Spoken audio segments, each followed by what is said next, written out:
என்னையே கொல்ல வருவியா நீ? என்னையே கொல்ல வருவியா?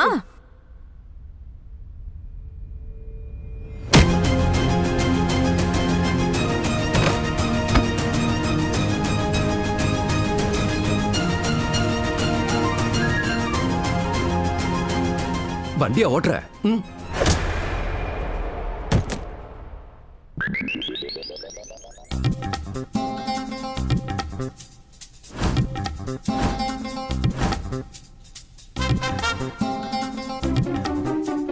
முடிஞ்சிருச்சா?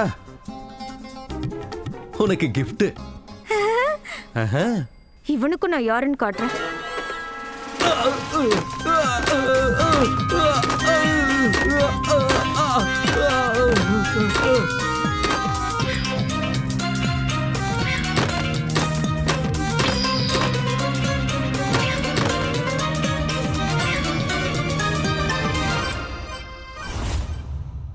முடிஞ்சது. ஐயோ, அசைறான். அசைறானா? கடவுளே கிருஷ்ணா, போற்றி போற்றி.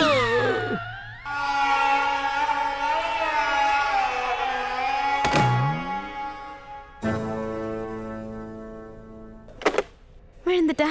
ஒரேடியா போட்டு தள்ளிட்டியே, பிரமாதம். ரொம்ப நன்றி.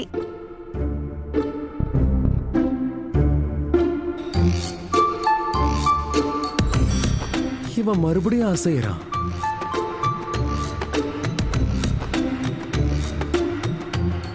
எழுந்துட்டா இல்ல, மறுபடியும் அடிச்சிடலாமா?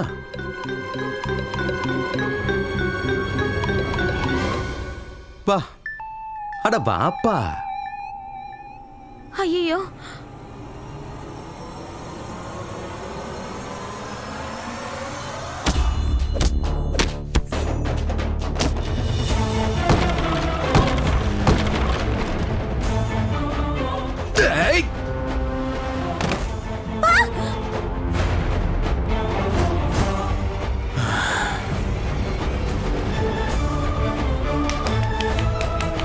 பிரமாதம் மோனையா. நல்லா இருந்துச்சுல?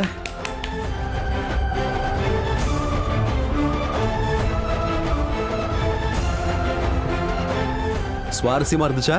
ரொம்ப சுவாரஸ்யம். என்னையே கொல்ல வரீங்களா நீங்க? மோனையா, மோனையா, இங்க பாருங்க. வாங்க போயிடலாம். வாங்க போலாம். ஒரு நிமிஷம் ராதா.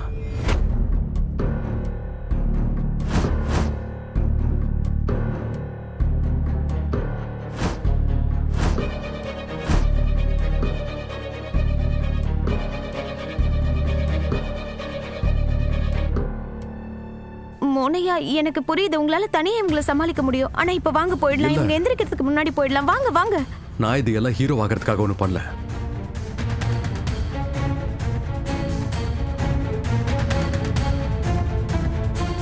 இந்த காஸ்ட்லி போன், காஸ்ட்லி வாட்ச், நல்ல துணிமணி,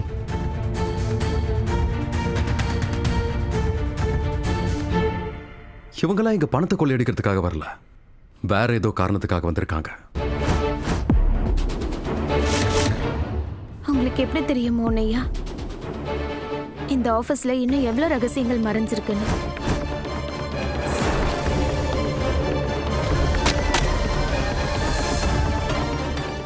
இந்த ஆபீஸ்ல தான் துளசியை நான் இழந்தேன்.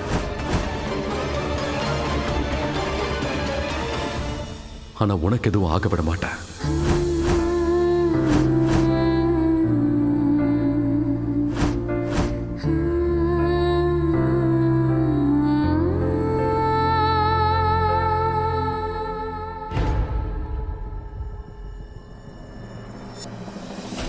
டேய், எந்திரி. எந்திராங்கற.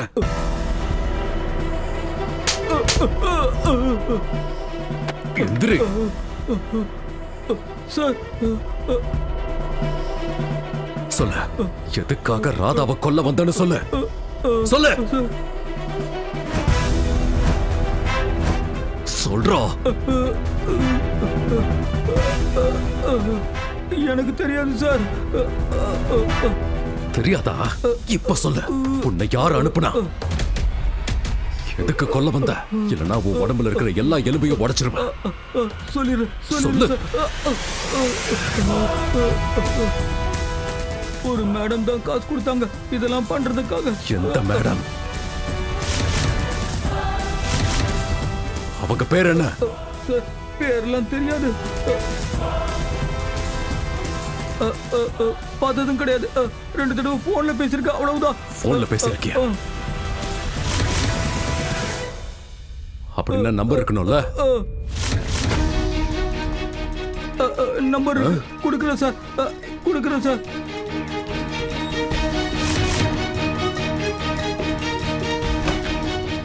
சீக்கிரம் எடு.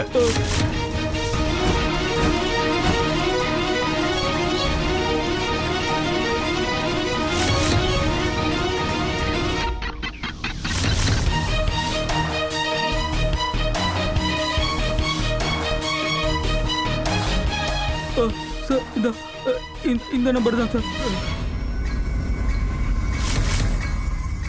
தாமினி அக்கா, இதோட உங்க ஆட்டம் முடிஞ்சது.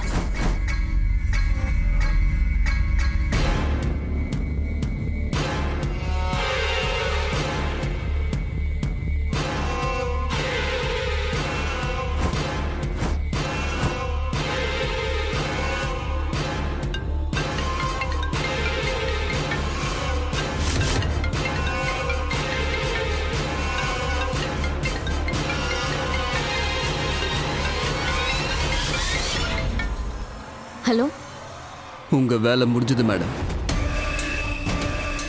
ஆனா நீங்க டபுள் பேமெண்ட் கொடுக்க வேண்டியதா இருக்கும். ஏன்னா அந்த மோகன் எங்க ஆளுங்க எல்லாரையும் அடிச்சு போட்டான். அதனால நீங்க எக்ஸ்ட்ரா பேமெண்ட் கொடுத்து தான் ஆகணும். Good job and don't you வரி. நீ கேட்ட மாதிரி உனக்கு பணம் கிடைக்கும், அதுவும் டபுளா. Okay madam. அவ்வளவு பணத்துக்கு எங்க போறது? நடக்கிறத நீங்களே உங்க கண்ணால பாருங்க. ஒரு நிமிஷம்.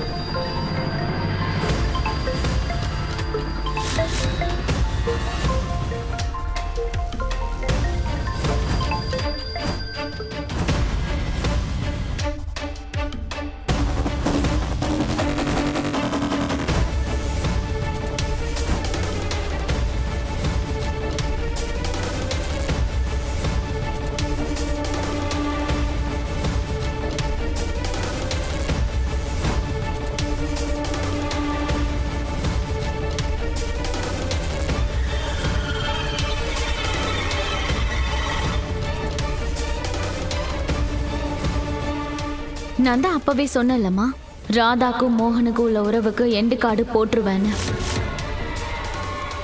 இன்னையோட இவங்க உறவு முடிஞ்சு போச்சு. இந்த விஷயத்தை நாம கொண்டாடுறதுக்காக நான் போய் எதையாவது சாப்பிட எடுத்துட்டு வரேன்.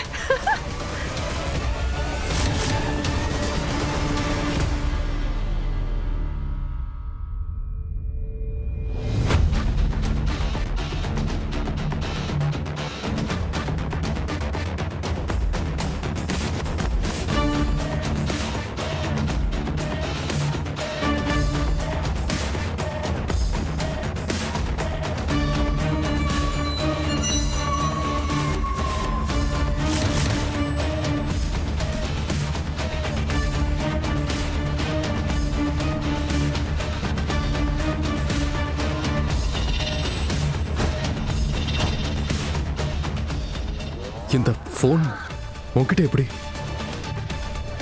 எனக்கு தெரியல என்னோட பையில எப்படி வந்துச்சுன்னு. இந்த போன் மோனையா ஆபீஸோட வெளியே விழுந்துச்சு. இந்த மேடத்தோட வாய்ஸும் அந்த போன்ல பேசுறவங்க வாய்ஸும் ஒரே மாதிரி இருக்கு. ஒருவேளை இவங்க தான் ஃபோன் பண்ணி உள்ள வர சொல்லி ஆர்டர் போட்டாங்களா?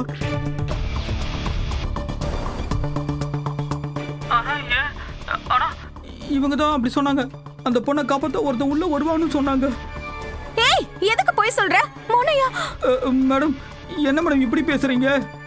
நான் போய் சொல்லல, நீங்க தான் போய் சொல்றீங்க.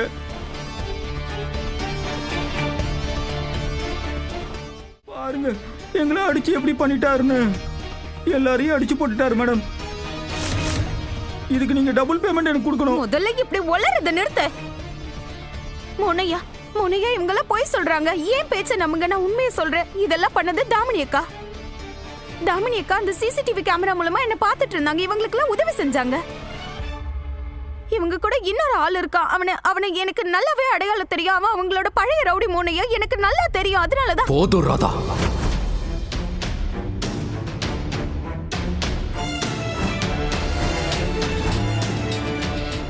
போதும்.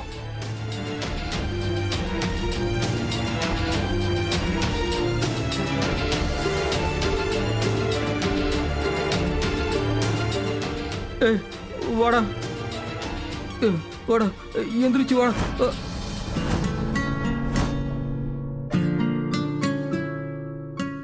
உங்களுக்கு நான் போய் சொல்ற மாதிரி தோணுதா? பின்ன வேற என்ன பண்ற நீ? என்கிட்ட நீ என்ன சொன்ன? உன்னோட போன் ஆபீஸ்க்கு வெளியே விழுந்துருச்சுன்னு சொன்ன. அப்படி இருக்கும்போது அந்த போனுக்கு எப்படி உன் பேக்குள்ள வந்துச்சு?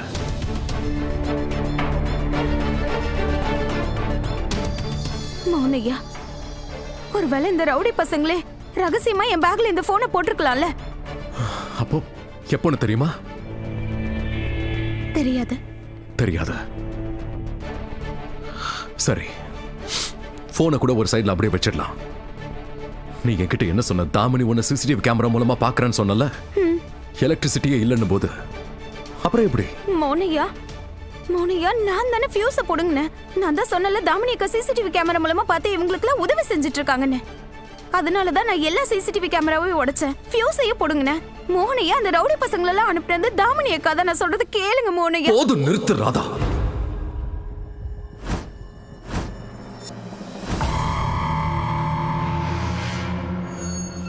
போதும்.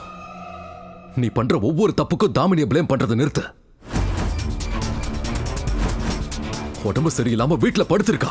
அழுது அழுது அவன் நிலைமை மோசமா இருக்கு. உன்னால அவ தன்னோட கான்பிடன்ஸையே இழந்துட்டா. குறைஞ்சது அதுக்காக அவளை விட்டுற நீ.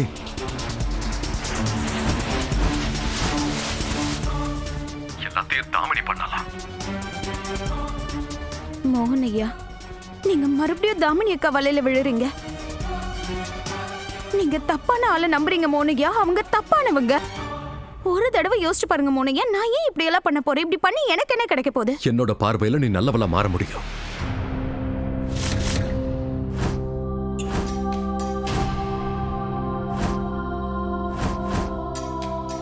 எல்லாரும் முன்னாடி ராதா ரொம்ப பெரிய மகான்னு காட்டிக்கிறதுக்காக, மறுபடியும் மோகனுடைய மொத்த பிரச்சனைக்கு தீர்வை கண்டுபிடிச்சிட்டேன்னு சொல்றதுக்காக, மோகனுக்கு ஒரு புது வாழ்க்கையை கொடுத்துட்டான்னு சொல்றதுக்காக.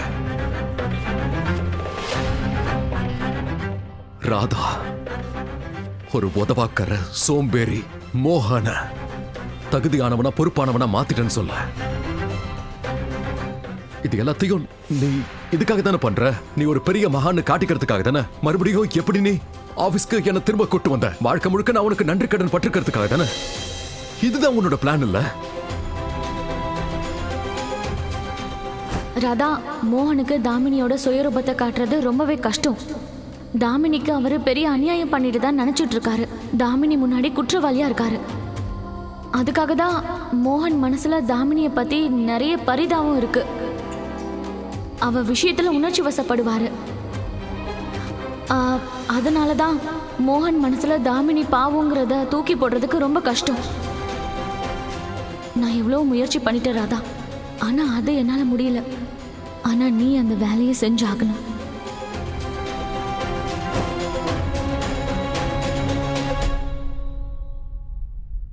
இப்ப நான் விட்ட அம்பு கரெக்டா டார்கெட்டை போய் சேர்ந்துருச்சு. மோகன், நான் கரெக்டா உன்கிட்ட என்ன சொல்லணும்னு நினைக்கிறேனோ அதை தான் நீ பாக்குற. இது எல்லாத்த விட ரொம்ப இன்ட்ரெஸ்டிங்கான விஷயம் என்னன்னா, இத்தனை வருஷம் ஆகியும் நீ கொஞ்சம் கூட மாறவே இல்லை. இப்பவும் எக்ஸாக்ட்லி அந்த முறை தான் ஒர்க் அவுட் ஆகுது. ஏன்னா பல வருஷத்துக்கு முன்னாடி துளசி இருக்கும்போது நான் இந்த ட்ரிக்கை தான் உன்கிட்ட யூஸ் பண்ணேன். வாவ் மோனையா, நீங்க மறுபடியும் தாமினி அக்கா வலையில விழுறீங்க. அப்படி விழாதீங்க மோனையா. இது தாமினிய பத்தி கிடையாது ராதா, இது என்ன பத்தினது. உனக்கு நான் சொல்றது புரியுதா? இது எல்லாமே என்ன பத்தி மட்டும்தான்.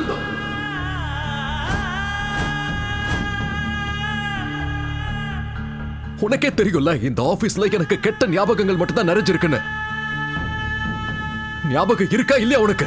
ஞாபகம் இருக்கு. இந்த ஆபீஸ்ல தான் என் காதல் என் துளசியை நான் கடைசி முறையா உயிரோட பார்த்தேன். தாமினி இந்த ஆபீஸை விட்டு போக மாட்டானா? அப்ப நானே போயிடுறேன். துளசி துளசி துளசி ப்ளீஸ். என் வாழ்க்கையோட மொத்த பயமும் மொத்த ரணமும் இன்னும் என்னெல்லாம் கஷ்டம் இருக்கோ எல்லாமே எல்லாமே இந்த ஆபீஸ்ல தான் இருக்கு. உனக்கு உனக்கு என்னோட வலி வேதனை எதுவுமே புரியலையா? எதுக்கு மகான் ஆகணும்னு ஆசைப்படுற? அவ்வளவு சுயநலக்காரியா நீ? உன்னால எனக்கு எவ்வளவு கஷ்டமா இருக்குன்னு கொஞ்சம் கூட உணரவே முடியலையா? கடவுள் ஆகணும்னு ஆசைப்படுறியா நீ?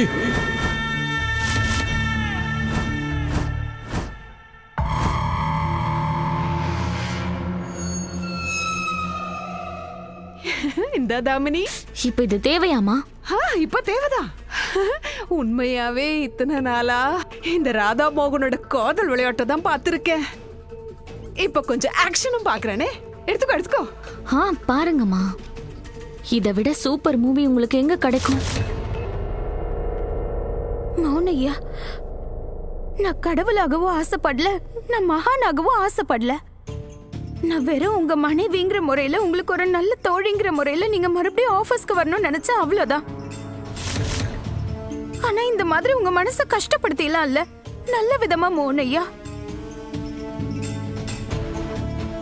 யார்கிட்ட போய் சொல்ற நீ? சொல்லு, யார்கிட்ட போய் சொல்ற நீ? உன்கிட்டயே வா, இல்ல என்கிட்டயா?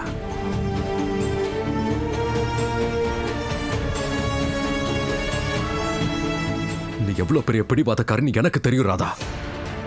நீ நினைச்சதை சாதிக்கிறதுக்காக எந்த லிமிட் வேணாலும் தாண்டுவ. என்ன நினைச்ச? நீ என் லைஃபை சரி பண்ணிடுவியா? நீ எந்த அளவுக்கு என் லைஃபை சரி பண்ண நினைக்கிறியோ அந்த அளவுக்கு என் லைஃபை பாழாக்கிக்கிட்டு இருக்க. மௌனையா, நான் சத்தியமா அந்த மாதிரில ஏதோ பண்ணல, என்ன நம்புங்க. நானும் சில மாசமா உன்னை பாத்துக்கிட்டு இருக்கல, நீ என்ன பண்ற என்ன பண்ணலன்னு நான் பாக்குறேன்னா இல்லையா?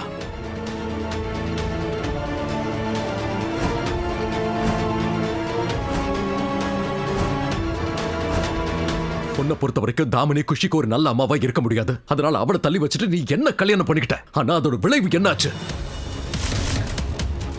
விளைவு என்னாச்சு சொல்லு. தாமினி நிலைமை இப்படி ஆயிடுச்சுல. இன்னைக்கு தாமினியோட நிலைமை இப்படி இருக்குன்னா அதுக்கு முழுக்க முழுக்க நீதான் காரணம். ஆனா உலகத்தை பொறுத்தவரை அதுக்கெல்லாம் நான் தான் காரணம். என்ன கல்யாணம் பண்ணிக்கிட்டா நீ குஷியோட லைஃபை சரி பண்ணிடுவேன்னு நினைச்சியா? அதோட விளைவு என்னாச்சு?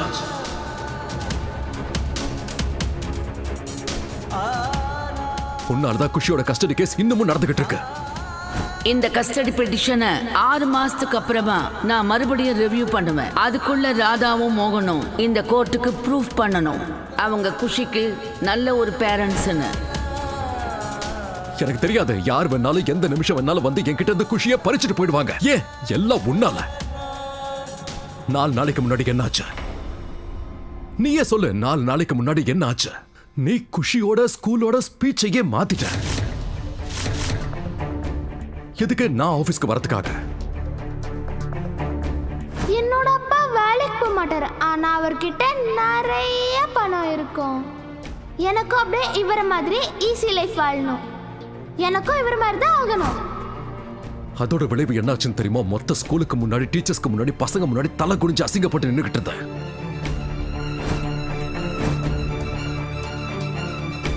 இப்போ இந்த புது சம்பவம். ஆஹா தாமினி, ஆஹா, உன்னோட மூளையை எப்படி பாராட்டுறதுனே தெரியல எனக்கு. சொன்னத அப்படியே செஞ்சு காட்டிட்ட. இப்ப பாரு இந்த லைலா மஜ்னுக்கு நடுவுல எப்படி சண்டை நடக்குதுன்னு. மறுபடியும் ட்ரை பண்ணு.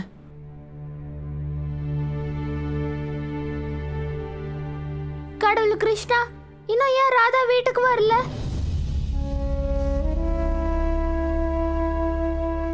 மோகன் அவளை கூட்டிட்டு வரேன்னு போயிருக்காரு, ஆனா இன்னும் 2 பேரும் திரும்ப வரலையே. நான் 2 பேருக்குமே ஃபோன் பண்ணேன், ஆனா யாருமே என் ஃபோன் எடுக்கல.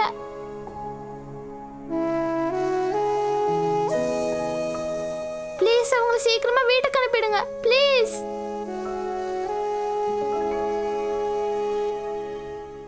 மோகன் ஃபோன் எடுத்தானா? இல்லம்மா. இந்த மாதிரி நடந்ததே இல்லையே. மோகன் எப்பனாலும் போன் எடுப்பானே. ஏதோ பிரச்சனைன்னு தான் எனக்கும் தோணுது. அம்மா, என் மனசுக்கு சரியா படல. ஒருவேளை அவங்க 2 பேரும் பெரிய ஆபத்துல மாட்டிக்கிட்டாங்களோ?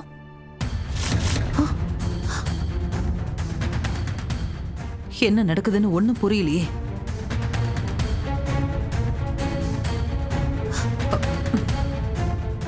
இதுக்கு ஒரே ஒரு வழிதான் இருக்கு. நான் போலீஸ்க்கு ஃபோன் பண்ணி விஷயத்த சொல்றேன்.